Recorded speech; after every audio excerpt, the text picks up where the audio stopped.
Hello, this is Patrick Pavilonis reporting to you live from Channel 42 News. We begin our program tonight with an analysis of the fiscal cliff, a period in which government spending on programs such as national defense, unemployment benefits, and payments to Medicare doctors will end immediately by the year's end.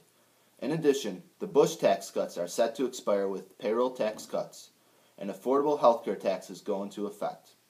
This has led some economists to become concerned about the possibility of a second recession that could drastically impact the world economy. Now, here's our local expert, Duncan Martinson. Thank you, Patrick. We are in this crisis today because of the 2011 failure of the Federal Bipartisan Supercommittee to come to an agreement regarding the government's annual deficit and debt reduction.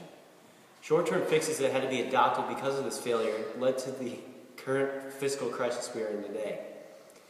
The Congressional Budget Office has lately released a report that addressed some of the positive outcomes of the fiscal cliff. It said that putting restraint on the government spending at this time would increase employment in the future and real output in the long run. Since less U.S. GDP will be siphoned of public debt, the United States will be seen as more fiscally responsible in the eyes of other nations, which would increase foreign investment. However, the projected initial decrease in the U.S. GDP may cause economic instability worldwide, instigating a second worldwide recession during this period of fragility. In addition, the planned reduction in national defense due to spending cuts may also have dire consequences for our national security. The federal government must not allow this fiscal cliff to occur, but if it continues to pursue increasing amounts of excess spending, we might find ourselves in a similar crisis in the future. Thank you, Duncan. We are lucky that Representative Joseph Miller and Senator Stephan Iwanik have joined our program today to debate current solutions that will end the fiscal cliff. Welcome, gentlemen. Thank you, Patrick. As you can see, the fiscal cliff has been caused by an abundance of excess spending and worsened by the year-long procrastination after the debt ceiling crisis. This panic was then worsened by the political stalemate in Washington, leading to a paralyzed economy. Currently, business leaders are too afraid of the fiscal cliff to take advantage of the almost non-existent interest rates, which are perfect for investment.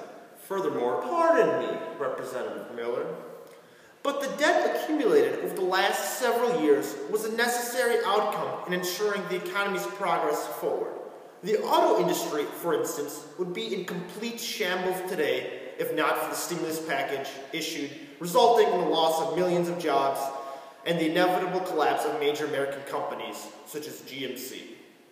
Although this instigated the issue with the debt ceiling, we plan to address this by removing the requirement that Congress pass future debt ceiling increases. Senator Stephan, I agree that the spending was needed in order to prevent an inevitable economic collapse, yet the issue here is the deficit.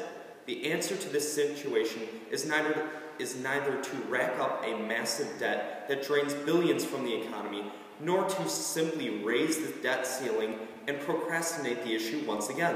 The answer to this is to cut federal spending that caused this situation initially. The economy is on its road to recovery, despite shaky growth. It's time to stop petrifying the economy with fear and anguish and let the people know that America is ready for prosperity. We can simply do this by closing loopholes, cutting entitlements, and preventing recession-bound tax increase. Mr. Miller, the Democratic Party does address the deficit as we plan to reduce deficit spending by $1 trillion by ending the wars in Afghanistan and Iraq. Additionally, passing the $1 trillion reduction in spending cuts. Also, we plan to allow the tax cuts on the higher income Americans to expire. This would increase revenue and combined with spending cuts would reduce the deficit for up to $4 trillion.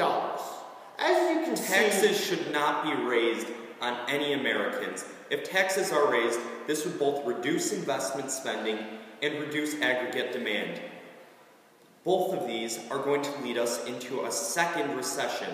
Likewise, increasing taxes on the wealthy will reduce incentives to climb the social ladder. Furthermore, increased taxes on the middle class would cause less consumption, hurting businesses, and once again spiraling us into a second economic collapse. Increasing taxes is simply not the answer. Once again, we thank these two congressmen for gracing us with their presence today.